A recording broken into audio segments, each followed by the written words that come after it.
All right, good morning, everybody. I'm Dr. Karen Greenberg, and I'm back. 2 weeks ago, we did part 1. It was pretty involved. We talked a lot about pneumonia and urinary tract infection and how the elderly prevent very atypically with infection. This lecture is going to be a lot shorter, actually. So we'll at first try to reiterate some of the points. We'll talk about some different infections today, separate from pneumonia and UTI. Anybody ordering lactate levels since the last lecture? Yeah? Anybody get any elevated ones over 2? Yes? Yeah. It's actually kind of funny. When I left 2 weeks ago from giving that lecture, I took care of a 100-year-old patient that came to Stratford that morning. So it was kind of funny after giving that talk. It was interesting, actually, that her lactate level was normal, but her white blood cell count was 30,000. So it didn't quite fit with the lecture, but it's funny how things work out after you do these. Okay, so we just want to do a little reminder here that this is part of the Camper Geriatric Lecture Series, so care of the aging medical patient in the emergency room. And we're doing this, it's a group effort, Department of Emergency Medicine, also with the New Jersey Institute for Successful Aging. Okay, so overview of our goals that we want to get out from this lecture series. Recognizing and treating infections in the elderly patient can be particularly challenging because symptoms are often quite subtle and atypical in older adults. And again, that's the point that we keep driving home. It's not going to be a classic presentation, so your radar has to be up, suspicion has to be high. The goal is that we want our emergency residents to learn how to recognize common atypical presentations of various geriatric infections, how to institute treatment in the elderly with respect to medication dosing and drug interactions, identify admission criteria and appropriate transitioning of care from the emergency department. Okay, so we've got question 4 and 5 in this series because 1, 2, and 3 was last time. So, 68-year-old female from the community complains of cough, nasal congestion, and shortness of breath 1 week ago. The patient saw her family doctor and was diagnosed clinically with influenza. Because the patient presented after 5 days of symptoms, no treatment was initiated. The patient now presents to the ED 10 days after initial onset of symptoms with temperature 102.6, productive cough of yellow mucus, and expiratory wheeze bilateral lung bases. Chest radiograph done in the ED shows a left lower lobe infiltrate. Which of the following is the most likely cause of the patient's pneumonia? I'll let you guys answer here. Is it A, Staph aureus, B, Haemophilus influenza, C, strep pneumonia, D, Legionella, or E, Mycoplasma pneumonia? For those of you guys who were here 2 weeks ago, you're going to get it right, right? And let's see what we think. Oh, interesting. I'm not going to give you the answer yet.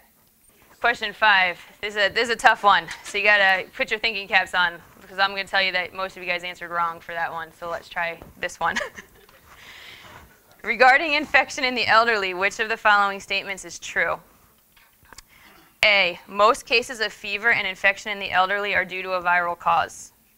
B, the proportion of meningitis cases involving the elderly is increasing. C, cellulitis complicated by diabetic ulcers or pressure ulcers are usually due to group B strep. D, post-herpetic neuralgia status post-herpes zoster infection is rarely seen in the elderly.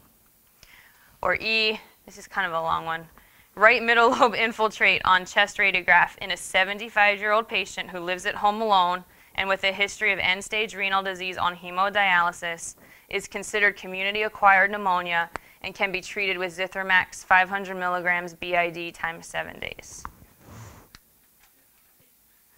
Really interesting. All right, so we're going to learn some things this morning. I like it. I like it. All right. So we're just going to recap why this topic's so important. Some of these slides are repetitive from 2 weeks ago, but obviously there are new faces here today. By 2020, patients aged 65 years old and older will constitute 16.3% of the population. Already, they account for over 15 million ED visits each year, and a large percentage of these visits are related to infection. Fever is present in 10% of all elderly emergency department patients. The elderly account for 65% of emergency department patients with sepsis. Elderly patients are at significantly greater mortality risk for a given infection than our younger adults. Kind of scary numbers here. Elderly patients have 3 times the mortality from pneumonia and 5 to 10 times the mortality from urinary tract infection when compared with younger adults. Now, I think we kind of know that, but it's just driving home the importance of making these diagnoses and instituting proper treatment. The clinical presentation of infection in the elderly is often atypical, subtle, and elusive. Again, the theme coming through. This makes early diagnosis and initiating treatment a challenge for us. Elderly may not only have fewer symptoms, but might present with nonspecific consequences of infection that on the surface appear unrelated. These are the geriatric patients in the middle of the night that fell out of bed at the nursing home, and you think it's going to be a CT of the head and go home, and then all of a sudden they have a temperature of 102, and now you're going down a completely different road. So examples of nonspecific symptoms in addition to falls might just be generalized malaise, changes in mental status or cognitive impairment, and anorexia. These are also the patients that you see around the holidays a lot. We talked about this a couple weeks ago. A lot of times around Thanksgiving, family members come into town and they say, oh, my mother's just not acting right, even though I haven't seen her for 6 months. Classical manifestation of infection, fever, and leukocytosis may be absent or blunted in 20 to 30% of serious elderly infections. Again, repeating that you can't just blow these patients off because they're afebrile or because they have a normal white blood cell count. They're not going to have that typical presentation. In contrast to the young, where fever is commonly attributed to a viral process, in the elderly, it is associated with severe bacterial infections. So when your elderly patients come through, it's hardly ever viral. All right, you want to be really careful about diagnosing them with a viral infection. 95% of the time, it's going to be bacterial. It's also important that criteria for fevers in the elderly are unique and include elevations in body temperature from baseline of 1.1 degrees Celsius or greater. This is really hard for us as ER doctors because most of these patients are coming from nursing homes, assisted living. Maybe they're even coming from home. I mean, I don't even know what my baseline temperature is. So to try to elicit that history is going to be difficult. It's just something to keep in mind, that maybe their temperature isn't going to be greater than 100.4, but it's a change for them. Furthermore, hypothermia, the decrease in body temperature, is not an uncommon presentation of an underlying serious infection. So the first infection that we're going to talk about today is influenza. Although it affects all age groups, influenza causes the most severe disease in the elderly. Advanced age is associated with increased rates of influenza-related hospitalizations. 90% of deaths related to influenza occur in patients aged 65 years and older. It's a pretty big statistic. As is true for pneumonia, the elderly may fail to demonstrate the classic signs of influenza. For example, many will not have fever or cough. Secondary bacterial pneumonia may occur and is most commonly caused by strep pneumonia, Staph aureus, and Haemophilus influenza. The most common out of the 3 that are up there and the most serious that you want to be concerned about is Staph aureus. It's a usually it's a multi-lobar pneumonia after an influenza infection, especially patients that are coming from the nursing home, post-influenza Staph aureus pneumonia. Okay, so treatment. So we've got Tamiflu and Relenza that are recommended. But Relenza is inhaled, and it can cause bronchospasm in patients with underlying lung disease. And most of your elderly is probably going to have some type of underlying lung disease in one form or another. So what we mostly use that's very common is the Tamiflu. Tamiflu is given in the usual adult dosage of 75 milligrams orally twice daily for 5 days. However, Tamiflu does need to be renally dosed for patients with a creatinine clearance less than 30 and a recommended once daily regimen for those with a creatinine clearance of 10 to 30. Now, where I work at Virtua, I actually write admission orders. So this actually does come up. Do you guys remember how to calculate creatinine clearance? 140 minus age times body weight divided by 72 times creatinine times 0.8 if you're a female. Okay? I know that the lab calculates it. It is important. Okay? The lab calculates it, but I found that their calculation is not the most accurate because I don't think they take all those factors into account. So if you're worried about it or if you're dosing this, I would recommend calculating it yourself and not using the lab. All right. So even more important to know the formula, right? Okay. We also talk about amantadine and rimantadine as treatment for influenza, but they're really not recommended due to the emergence of viral resistance, as well as increased side effects in the elderly, particularly central nervous system side effects with amantadine in particular.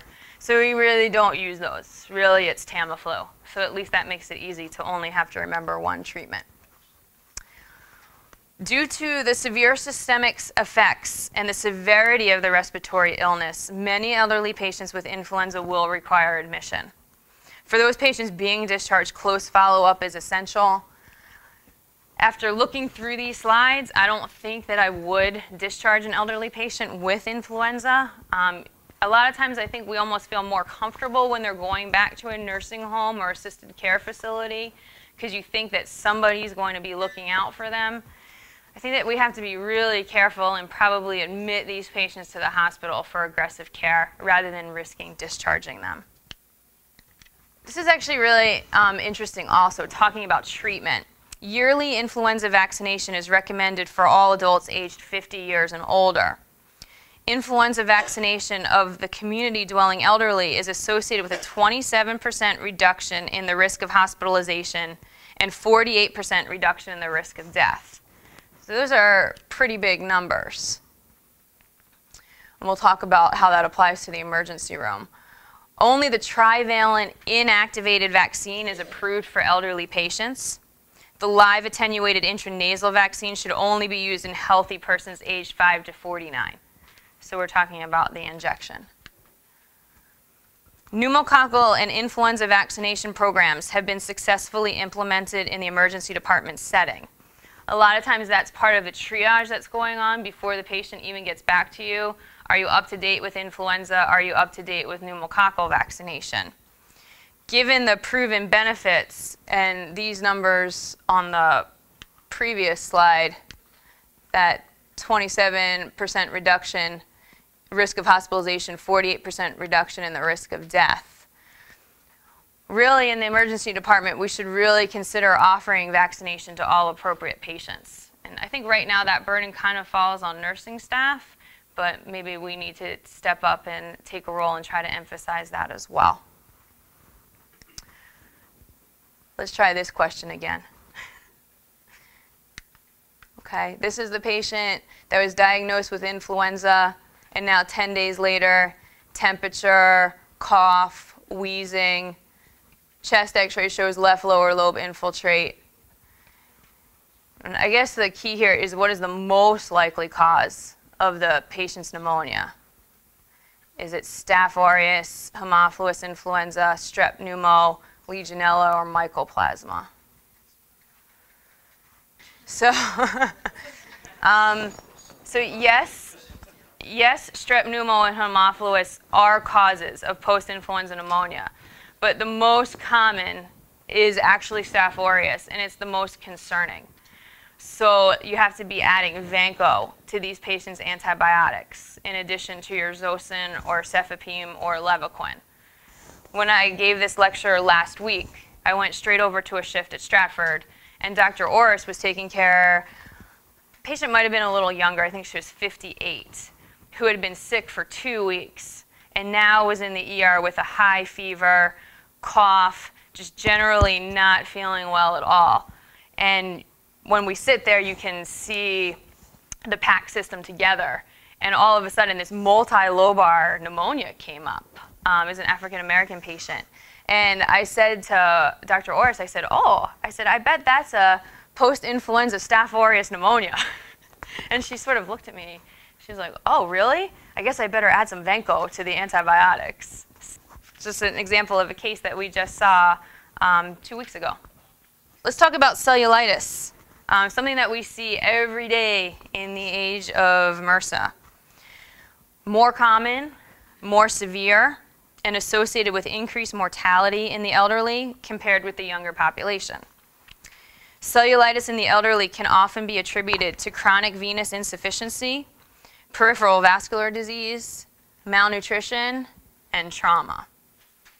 The microbiology is usually due to beta hemolytic streptococcus or Staph aureus. Now that's usually. If you're talking about cellulitis complicated by diabetic ulcers or pressure ulcers, that's going to be a different etiology, and it's usually polymicrobial. So multiple different bacteria, Enterobacter and anaerobes. So when your diabetics come in, or you have the sacral decubiti, now you have to start thinking of much broader coverage for polymicrobial Enterobacter anaerobes. Orbital cellulitis is another exception and may be caused by strep viridans and gram-negative bacteria. So you have to keep these things in mind because it's going to be important when we choose our antibiotics. External otitis is generally observed in the elderly and is caused by gram-negative bacteria, specifically Pseudomonas. I think that most of us know that malignant otitis externa, that you don't really want to be sending those patients home either, especially in this elderly population. Pseudomonas, proper coverage. We'll talk about that in a minute. Okay. It's widely established that bacterial resistance is on the rise. MRSA is an example of such resistant bacteria and is more likely to occur in the elderly population. And we know that. We know that MRSA is coming through the emergency department a couple of times, at least once every shift that we work. Once colonized with MRSA, the rate of MRSA infection increases up to 25%, as does the risk of mortality. So we're more concerned about it in our elderly, sick patient population. So how are we going to treat it? It's dictated by your suspected organism, the location of the cellulitis. Like we were talking about, if it's a sacral decube, you're going to choose some different antibiotics as opposed to an extremity. Underlying comorbidities, again, diabetic or not, and severity of the infection. Okay. So if you think it's methicillin-sensitive Staph aureus and streptococci, you're going to do a first-generation cephalosporin like Keflex. I'm not really sure how many of us are really doing this anymore. Or an anti-staphylococcal penicillin. That's like nafcillin, oxacillin. I've never personally written for one of those. Clindamycin in penicillin allergic patients. Polymicrobial infections. Broad-spectrum antibiotics are indicated. Must include coverage for gram-positive and gram-negative aerobes and anaerobes. So you're going to have to pick a spectrum of antibiotics here. Gram-positive, gram-negative, anaerobes. You're talking about covering anaerobes. Some of your antibiotics will cover both gram-positive, gram-negative, and anaerobes together. For instance, Zoster. Drugs to cover anaerobes, clindamycin, Flagyl, but Flagyl is not really skin. That's more intra-abdominal. Unicin, Zosyn, Augmentin. Augmentin PO, obviously. All of the others would be IV. Or you could do clindamycin PO outpatient too. If you're thinking MRSA, now you have to add in Vanco, Zyvox, or Sinercid. I've never used Sinercid. Pretty much in the ER I'm using Vanco because it's IV. Once I had to do Zyvox because the patient had literally no IV access. So we were at least able to cover them till the next day when IR or the PICC line team could get access. But it's just really important that you want to make sure that you're covering the right drugs. So gram-positive, gram-negative I think we're pretty good at. With the anaerobes, just keep in mind that it's a limited regimen.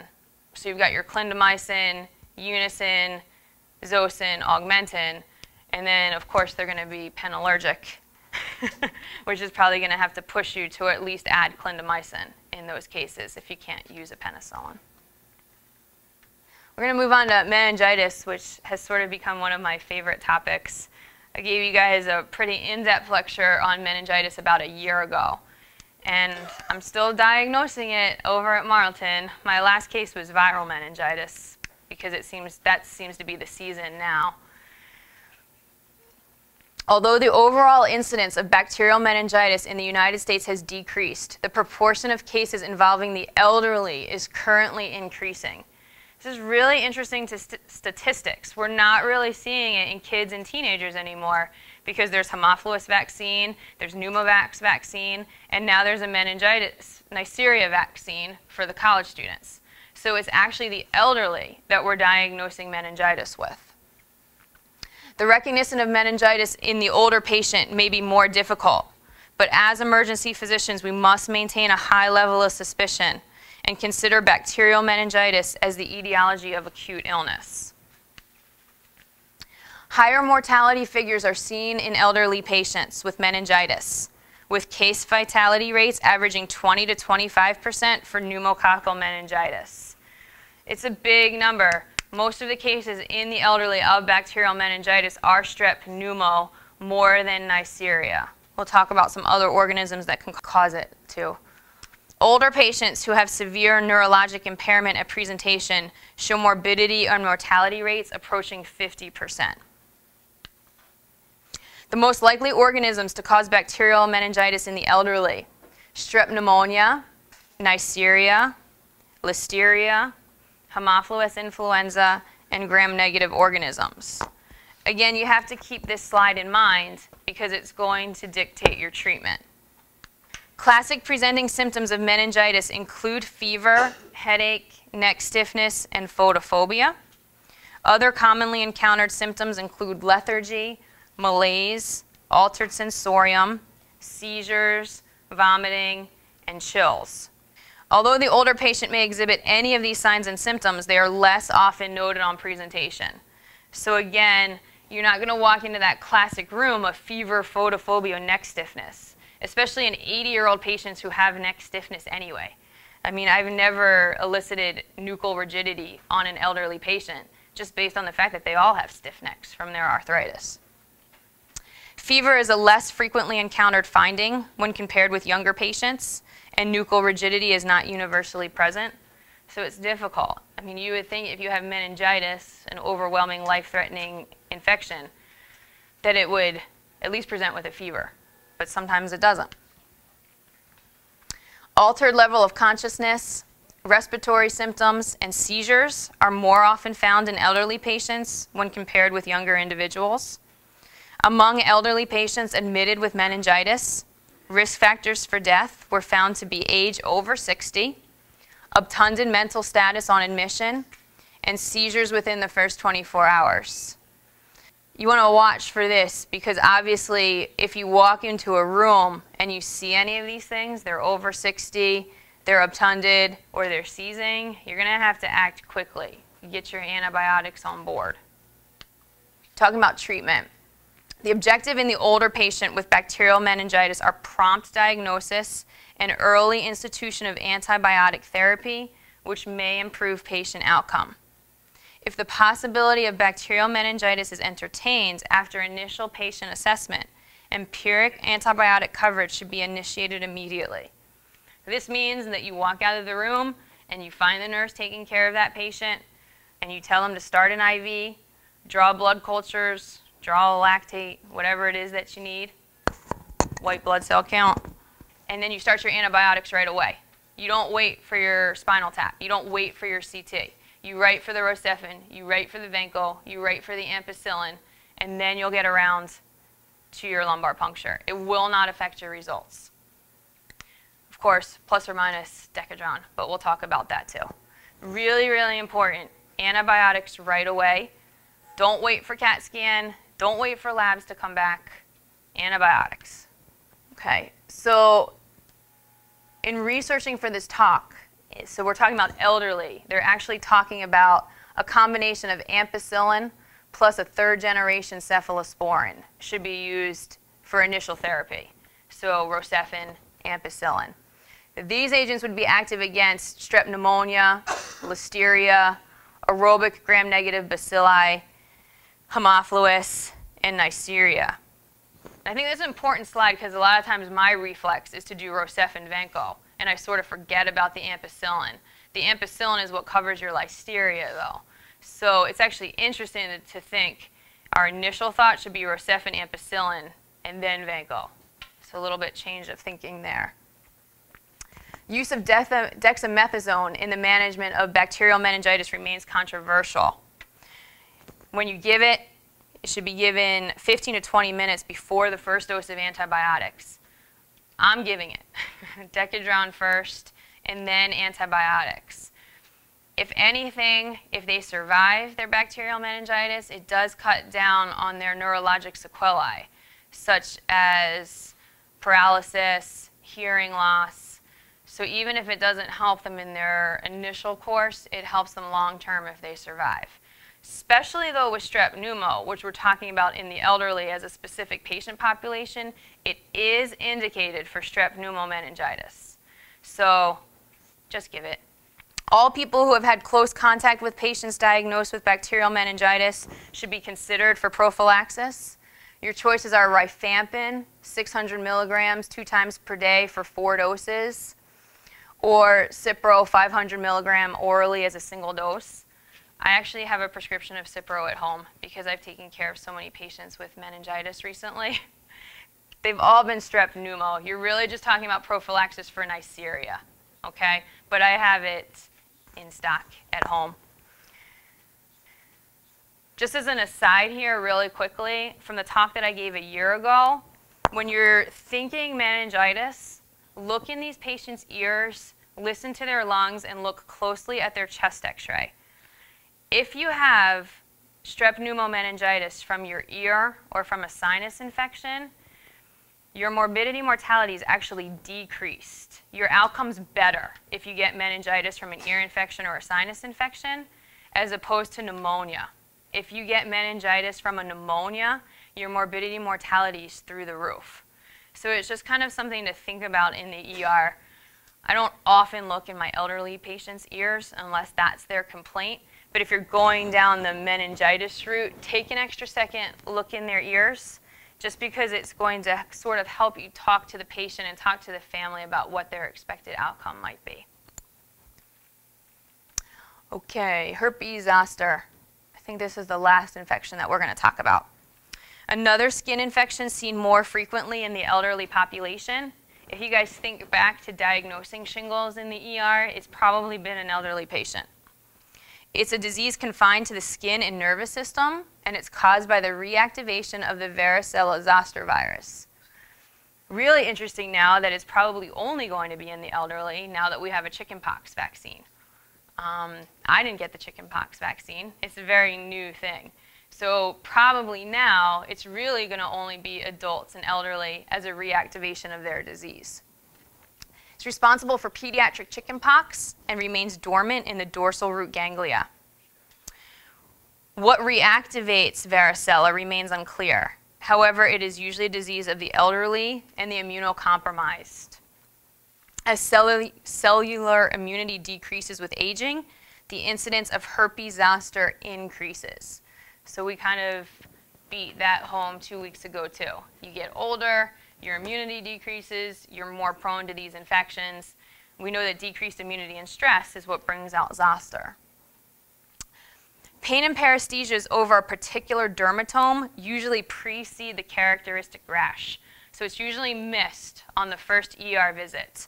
And you think, because that prodromal pain is lancinating, that we misdiagnose this as cardiac, abdominal, or renal etiologies.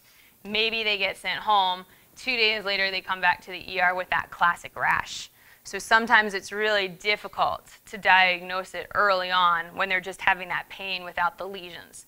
So keep it in the back of your mind that it might be early zoster.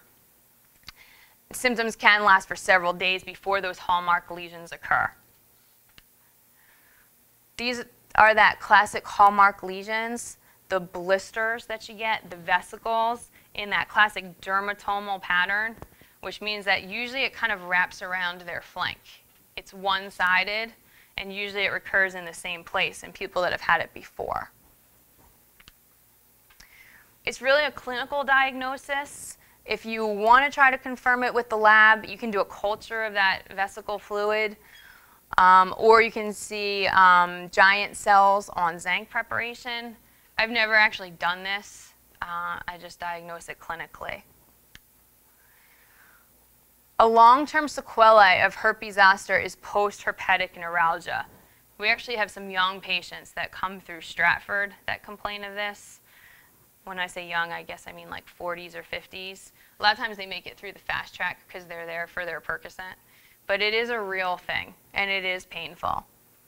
The incidence of post-herpetic neuralgia increases with age, with 50 to 75% of patients greater than 70 experiencing chronic pain over the involved dermatome.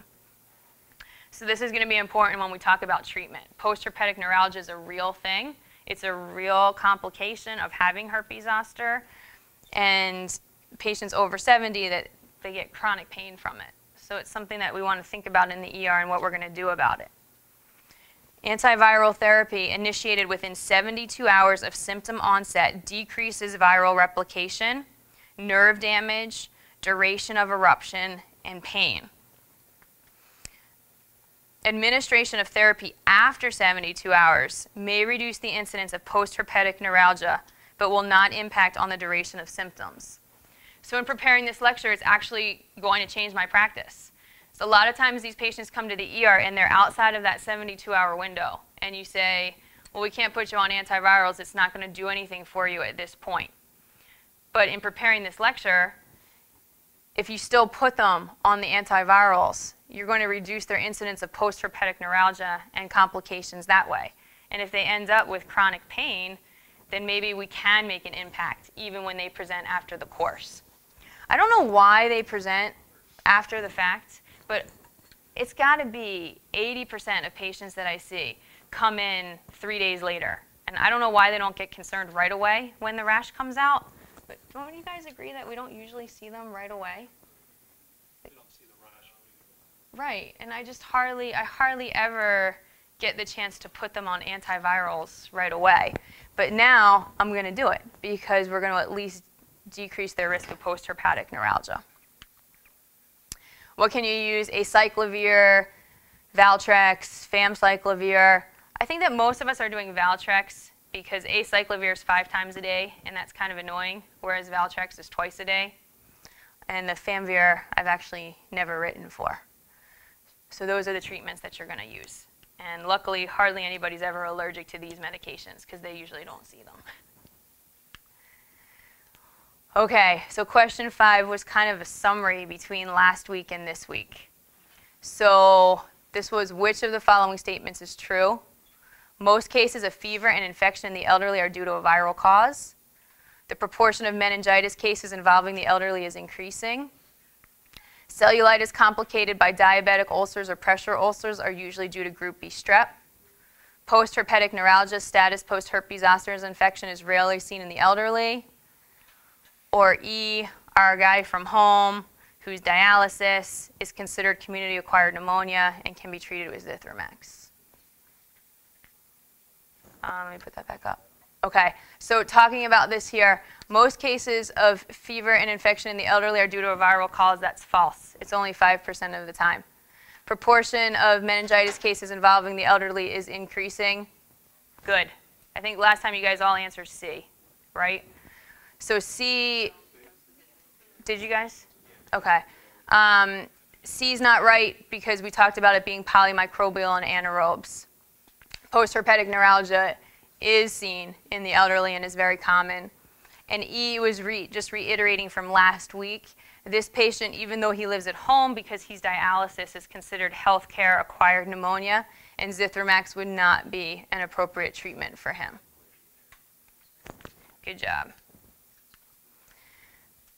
Evaluation and management of the elderly patient with infection in the emergency department presents several challenges to the emergency physician. They often present without classic signs and symptoms of infection, requiring vigilance in the face of nonspecific symptoms such as confusion or decreased functional status. These patients are at higher risk of poor outcomes than our younger adults. They're also at greater risk of infection with resistant organisms, necessitating the empiric use of broad-spectrum antimicrobial agents. Consideration of these unique aspects of the infected elderly patient will aid the emergency physician in providing optimal care to this at-risk patient population. And now, if you guys have any questions or comments. Yes? In the ER, I think it's important, especially, for the interns or students or in the second years, especially for these elderly patients, look back at their previous cultures because they will have the highest number of previous cultures in that they probably have the most visits compared to our younger patients. They can have really resistant infections, and you could be saying, oh, I'll just do some, Herpes and Zithro for the pneumonia, or I'll just put them on, whatever you're going to do. So, you might have used some Cipro or Levaquin for the UTI, and you look back at their cultures and they're very resistant. So, and not look like we weren't paying attention. Yeah, we actually talked about that 2 weeks ago, about how it still really is important to get a urine culture, especially in the emergency room, because it's not going to help you necessarily, but it is going to help tailor therapy down the road. And exactly, these patients that come through a lot, if they're resistant to, a lot of times they're going to be resistant to the quinolones especially. So we're seeing macrobid coming back. Pretty much the urologists that I work with at Virtua, we're really not giving Levaquin or Cipro for UTIs. I'm just giving Rosefin in the ER, and then I'm letting them tailor it on the floor a couple days later when the culture comes back.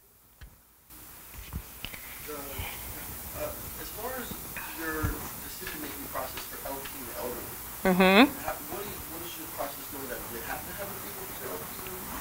Like, you have to give people a change of mental status and one count of fever sometimes? What is your kind of decision-making process for that LP? Yeah, it's difficult. Honestly, the case of bacterial meningitis that I had last year was very straightforward. She actually, I think her temperature was only 99.8, but she was completely confused, had a perforated eardrum, wouldn't open her eyes to talk to me. The patients that are a little bit more difficult for me are the ones that are maybe vomiting, afebrile. So when I consider it is when I don't have an obvious source. So if there's no pneumonia and there's no UTI and they're confused still and it's like not a dementia patient or something like that, I actually am doing LPs on some of those patients. And sometimes it's difficult in the elderly because it's hard to get them to sit forward, it's hard to get them in the position, get into their narrowed spaces. But it just, at least if you're considering it from the start, is when I would choose your Rosefin, Ampicillin, Venco, so at least you're covered right away. And then you can decide later, are you still going down that route or not? Does that help? Yeah. So I actually tried to LP somebody, he's like a 40-something-year-old the other day, and he had a history of, when you set up people for an LP and then you find the laminectomy scar, and you say, oh, great. And his tap was a traumatic tap, but when you corrected it, he still had viral meningitis. So technically he doesn't meet our elderly criteria, but it's out there. Yes? I actually spoke with Dr. Lightfoot about the Decadron issue, or because it's come up a couple times, and I kind of reviewed it with her. And the last time I talked to her about it, she said you don't have to give it necessarily before, like I was telling her, don't you have to give it before the antibiotics to get it in, and she was adamant that it does not have to be before the antibiotics were given. And I reviewed it a couple times to be sure that we're talking about the same thing, because I know it's come up. But she said no, it does not have to be before. It will still work, the way that we're intending it to work. And so, like, I guess that would be, for some reason you gave the antibiotics, and, or you wrote for everything at the same time.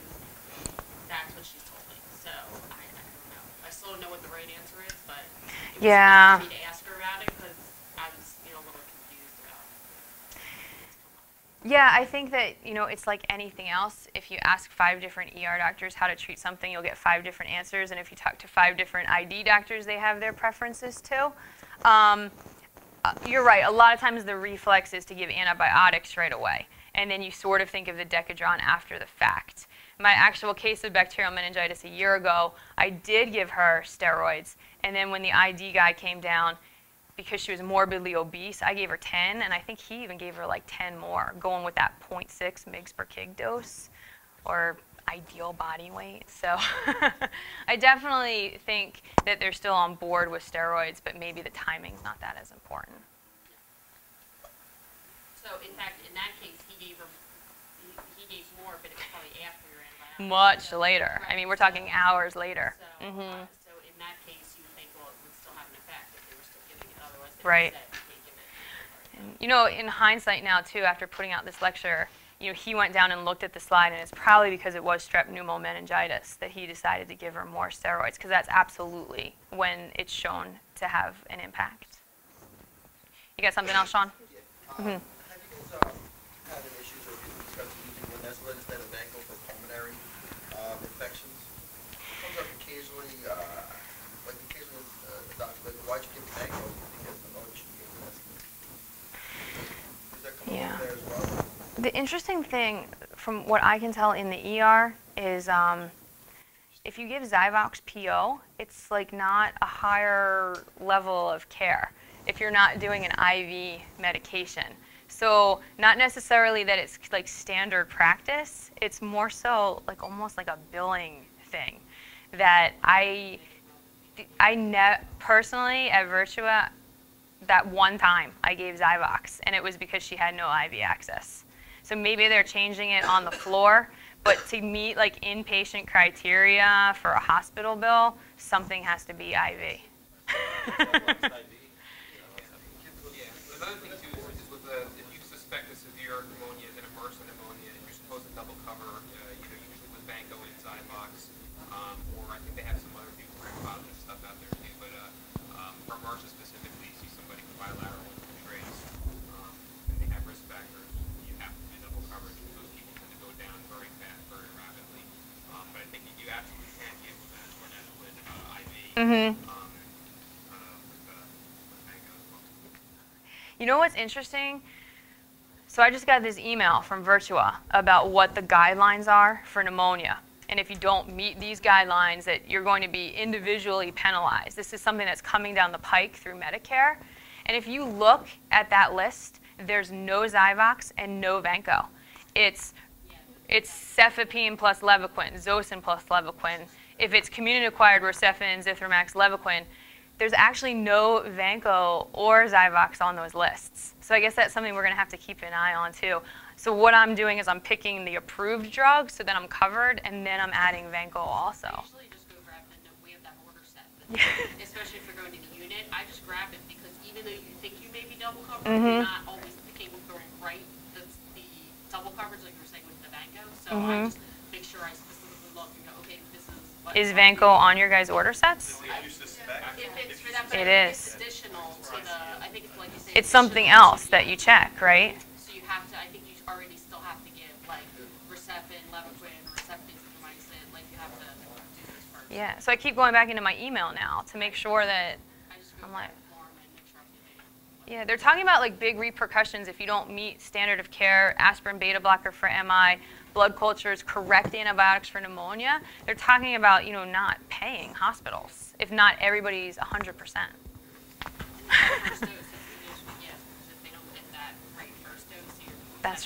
That's right. Good stuff. Same is true for these catheter-associated urinary tract infections. Yep. If you're giving catheters and it's not the right indication, and older people develop, urinary tract infection, the hospital is not going to get paid for that. Well, we Yep. can't give them they give us those certain criteria, and if you don't meet, you can't even type in you can't even go, because it's something you have to pick one of those choices. But we have nurses ask me all the time, like, can I just give them a catheter? And I was like, I don't have any of these. I was like, none of these meet, and they want to do it. I was like, I understand, but I have if you give me a criteria, I can, help you. And if not, then you can't even type something in there. So. Yeah, we're definitely more cognizant of that now. Like I'm writing for a lot more in and out caths to get a urine rather than a Foley, but yeah, I do think that it has changed, definitely. And they have actually, I think CMS came up with 10 or 12, areas where they eventually the hospital will get penalized. I mean, this is one of them.